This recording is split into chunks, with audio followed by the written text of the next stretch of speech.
Hey guys, so it is Thursday, Wednesday pa lang ba?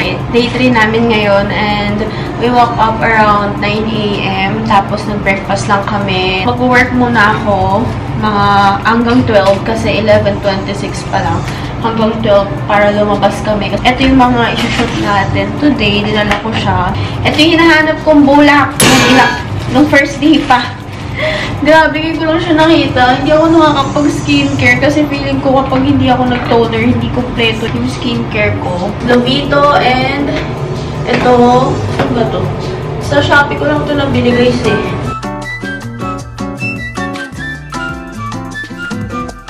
Hey guys, so I'm done doing my makeup and this is my fit.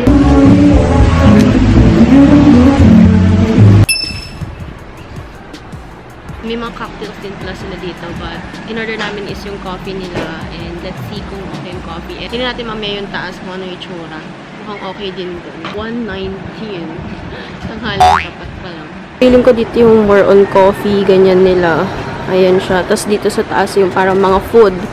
If gusto niyo kumain, may mga food din silang sinaserve. Mga ulam, ganun. Ito yung Palawan horchata nila. And ito yung flat white order ni JJ. Tapos nag-add kami ng maruya.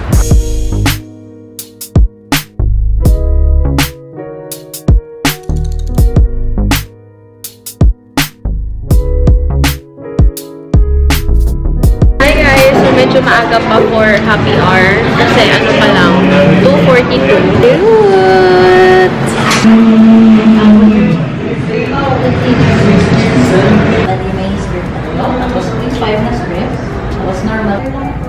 Original na lang, B.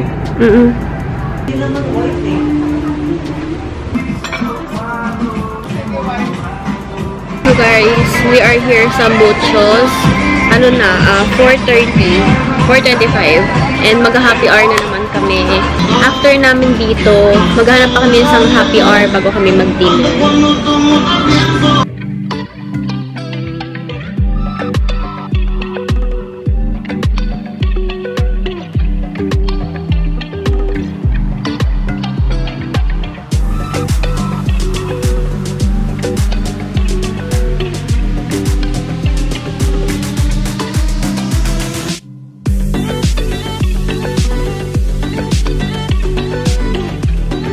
So, this is our second drink. I got mojito sa JJ, rum and coke.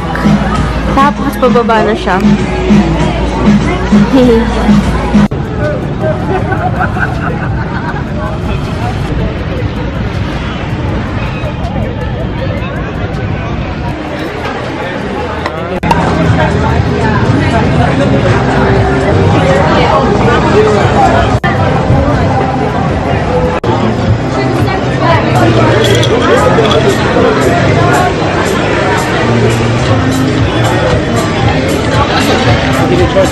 Init na.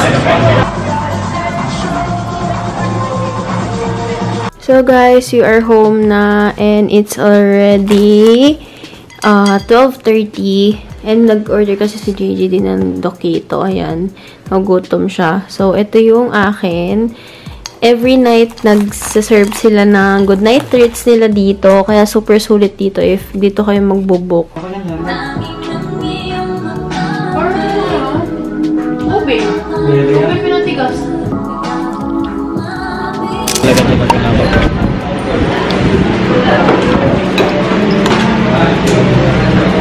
Hey guys, so I'm done.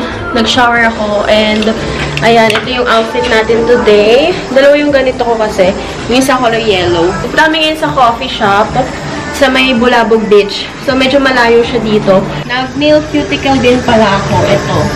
Kasi para ma-refresh or maging healthy pa rin yung itsura ng aking nails. And then, nagpalit ako ng aking earrings. As of now, ito na yung natatanggal ko dito sa may brush ka. May tatlo pa. So, let's see kung magagamit ko pa yun. This is the fit today. Yan. Itong bag ko is from Shein. Tapos, itong tube top. Tagal na to sa aking white na to. Tapos, yung suot kong bra, pang bikini ko to later. It's from Berlook. Tapos ito, yung skirt ko na long skirt. Ang ganda nito guys. Nakuha ko to sa Daisy. Ito pala guys yung Bulabog Beach. Ayan siya. Sobrang lawak and mas ano dito, walang tao.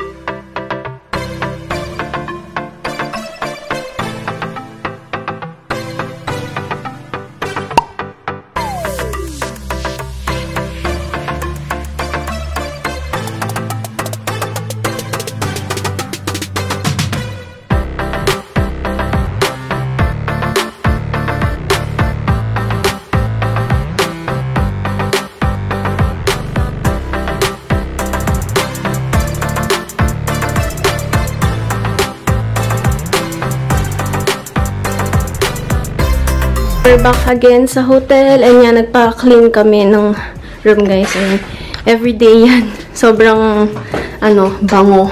Lagi pag galing kang labas and ang lamig. Tapos, ang linis na ng room. Diba?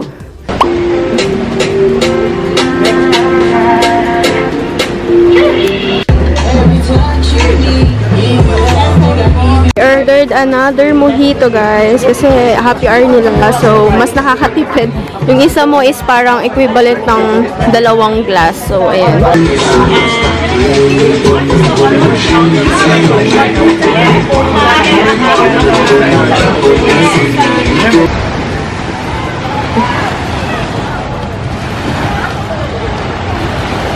Hey guys, so done na kami magdagat and magbalaw. So it's dinner time. It's already 7:30 and dito kami sa Surf and Turf Steakhouse. Dito kami mag-dinner.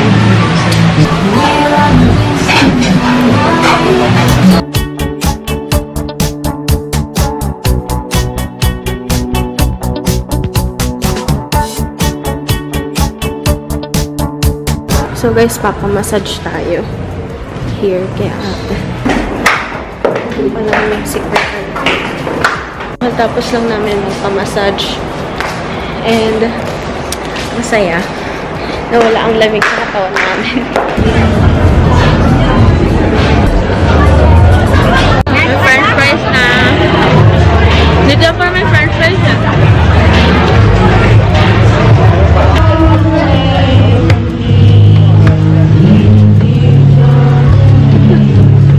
Hey Sisam, so ngayon, dahil alam nyo naman is nag-gym tayo, before natin gamitin itong mga items from Benuder is i-haul ko muna siya and ipapakita ko siya sa inyo. By the way, Benuder is a international brand but they can ship here in the Philippines. I'm so excited gamitin itong mga to kasi alam nyo naman, gym rat na tayo. And ang gaganda ng mga packaging nila, for sure na darating sa inyo yung mga items na safe and hindi sira. Nag-sell din sila ng mga pang-hiking or mga accessories na kailangan nyo rin for summer. So, without further ado, i-share ko muna siya sa inyo bago tayo mag-proceed sa ating vlog. By the way, you can use my code MIKA15 for 15% off without any limitations kahit anong pan-orderin nyo. If ever 3 items and up naman yung gustuhan ninyo and chinek-out ninyo, use my code MIKA20 for 20% off. Ito muna unang items na i-share ko. Ayan yung itsura niya. Tank top siya na color black. And sobrang ganda ng tela nito, guys. Para siyang Uniqlo vibe. And meron na rin siyang pads sa loob. Tignan nyo naman kung gaano ka-flowy yan. Lightweight lang din siya. Next is this one. Kumuha ako ng leggings kasi yung leggings na nakukuha ko na color black is hindi siya high-waisted. So, low waist lang siya. And yung tendency nun kapag nagsusot kang low waist, lalo na sa gym, is bumababa talaga siya. So, ito yung itsura nung kinuha kong leggings sa kanila. Ang maganda dito, guys, kahit mainit, suot nyo to, hindi kayo papawisan or hindi uncomfy sa balat. Kasi may iba akong nasuot na leggings na kapag suot ko siya and nakadikit siya sa balat ko, sobrang kate, ganun. But ito, hindi. Na-try ko na kasi siya once and okay na okay siya. Tapos, high-waisted pa siya, so matatakpan niya yung mga bil-bil mo dyan, ganun. May nakalagay lang din siyang logo sa likod na Benuder. Next item is ito naman. Ito, guys, hindi lang to pang gym lang. Pwede mo siyang gamitin pang errands or lalabas ka, ganun. Ayun yung itsura niya. May times kasi na gusto ko naka-long sleeve sa gym, lalo na malamig. So, ayan yung itsura niya. It's good kasi yung tela naman niya is manipes and hindi siya sobrang init sa pakiramdam kapag sinuot nyo. Lightweight lang din siya. Ang gusto ko dito is parang garterize yung kanyang feeling or texture, kaya okay na okay siya. Cotton talaga. I got the size medium kasi ayoko na nga mag-risk sa small. Next naman is this one. Kumuha ko ng bucket hat, guys, kasi baka soon mag-hiking kami or baka soon pwede ko siya magamit sa beach, ganun. Ang maganda dito is yung tali niya separated. So, pwede mo siyang suotin as is na ganyan lang. Or pwede mo siyang suotin na merong tali. So, insert ko dito kung ano yung tsura niya kapag may tali siya. But, ayan, I got the color gray lang. Ito ay top ata to. Ganito yung itsura niya. Ayan. Parang pwede mo siyang suotin pang loob. Tapos naka-t-shirt ka or naka-jacket ka, ganun. Ayan yung itsura niya. Para tong pampaano magbibigay siya sa'yo ng shape sa katawan mo kapag ito yung suot mo. So, ayan yung itsura niya. Padded na rin siya, guys. Ayan. And malambot lang din siya. Tapos, ayan yung sa may ibaba niya. Ayan yung sa likod. And then, may free pa siyang extra na pads. Next naman, na nakuha natin ulit from Benunder. Ang tagal ko na kasing naghahanap ng jacket na yung parang fit talaga siya kapag sinuot. Itong jacket nila is perfect din pang hiking. Hindi lang siya pang gym. So, ito yung itsura niya. Ang ganda nung tela nito, guys. Ayan, color white yung kinuha ko. Basic na basic lang talaga yung itsura niya. And meron na siyang kasamang ganyan. So, pwede ko nga itong gamitin kapag umuulan, ganon, kasi waterproof din to, guys. Next that I got is this one.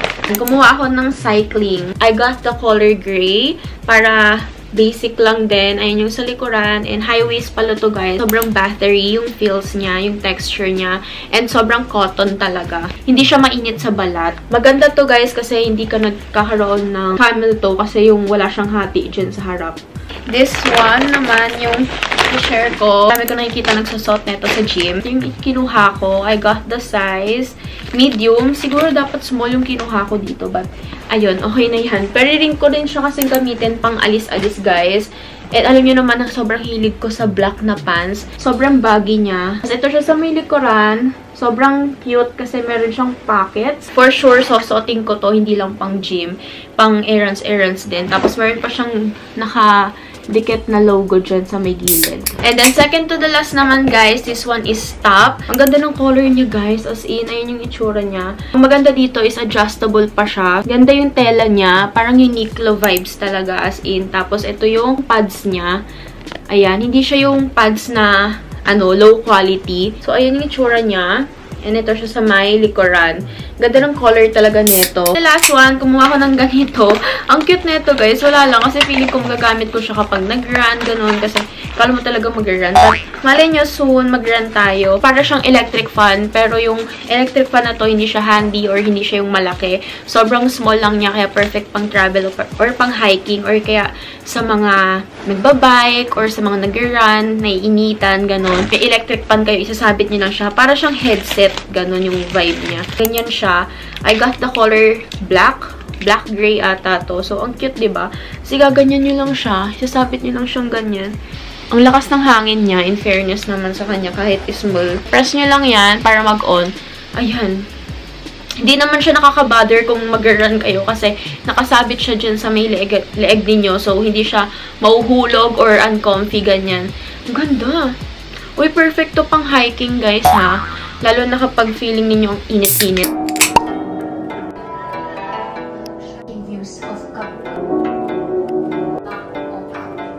So, it's our day 5 and last day na namin. Later, flight na namin ng 7:50 p.m. and ipipick up kami dito 4:30. So, ayun. Kasi 3 hours before ng flight, kailangan nandun kami. So, maghintay lang kami doon.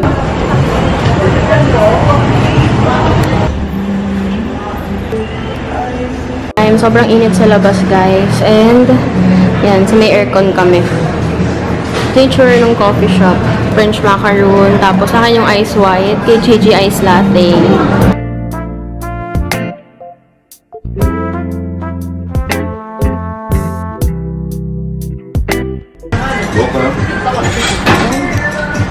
Excuse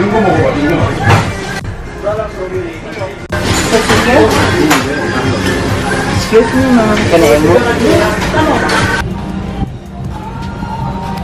Overboard na ako, kahit sa Boracay ba?